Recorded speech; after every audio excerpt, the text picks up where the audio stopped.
27 November కల్లా పూర్తయిపోతుంది. అయిపోయింది అక్కడతో జనాభా లెక్కలు. నియోజకవర్గాల పునర్జనం ఎదురుగట్ట రోజుల్లో అయితే గనక ఒక పెద్ద టీం రావాలా, మ్యాపులు తీసుకోవాలా, గీసుకోవాలా. అది పచ్చి అబద్ధం.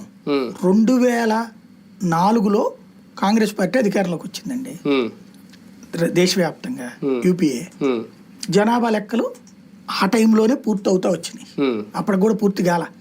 2001లో జనాభా లెక్కలు బిగిన్ చేస్తే వాజ్పేయి టైంలో పూర్తయ్యేటప్పటికి టైం తీసుకుంది. అప్పుడు నియోజకవర్గాల పునర్విభజన వీళ్ళు వచ్చాక, కాంగ్రెస్ పార్టీ అధికారంలోకి వచ్చాక 2007 ఆ టైంలో పెట్టింది. 6 నెలల్లో ఏడాది పట్టింది అంతే. అంతేనా? 8 కల్లా వచ్చేసినాయి. 8 కల్లా వచ్చేసినాయి. మీకు అప్పుడు గుంటూరు జిల్లాలో తెనాలి పార్లమెంట్ నియోజకవర్గంగా ఉండేది. ఒకప్పుడు రోసే తెనాలి పార్లమెంట్ నుంచి గెలిచాడు. తెనాలి పార్లమెంట్ సీట్ తీసేశారు. బాపట్ల, గుంటూరు, నరసరావుపేట అయింది. తెనాలి పార్లమెంట్ సీటే లేచిపోయింది. అలాగే కృష్ణా జిల్లా 17 సీట్లు ఉండే, అందులో అవి కాస్త 16 కూర్చించబడింది. అందులో ఇప్పుడు విజయవాడకు వచ్చేటప్పటికి వెస్ట్ ఈస్టే ఉండేది.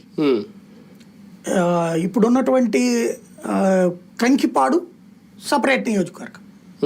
కంకిపాడు లేచిపోయి విజయవాడ ఈస్ట్లో అది కలపబడింది. ఇంకోటి పెనమలూరు పుట్టుకొచ్చింది. అట్లాగే విజయవాడ సెంట్రల్ అనే నియోజకవర్గం పుట్టుకొచ్చింది. విజయవాడ వెస్ట్ వచ్చింది. ఇట్లాగే నియోజకవర్గాలు మారిపోయినాయి, కళ్ళు ఎదురుకుండా కనబడ్డాయి మనకి. ఇప్పుడైనా అట్లా నియోజకవర్గాల పునర్విభజన జరిగిపోతుంది. ఈ దఫా అస్సలు ప్రాబ్లం లేదు. మొత్తం నీకు డిజిటలైజ్డే. ఎక్కడి నుంచి ఎక్కడికెక్కడ చిక్కులు పెడితే చాలు డిజిటల్ లో. అంటే దీనికి ఒక కమిషన్ వేసి దాని మీద అధ్యయనం, దానికి ఏ కమిషన్ లెక్కర్లేదు.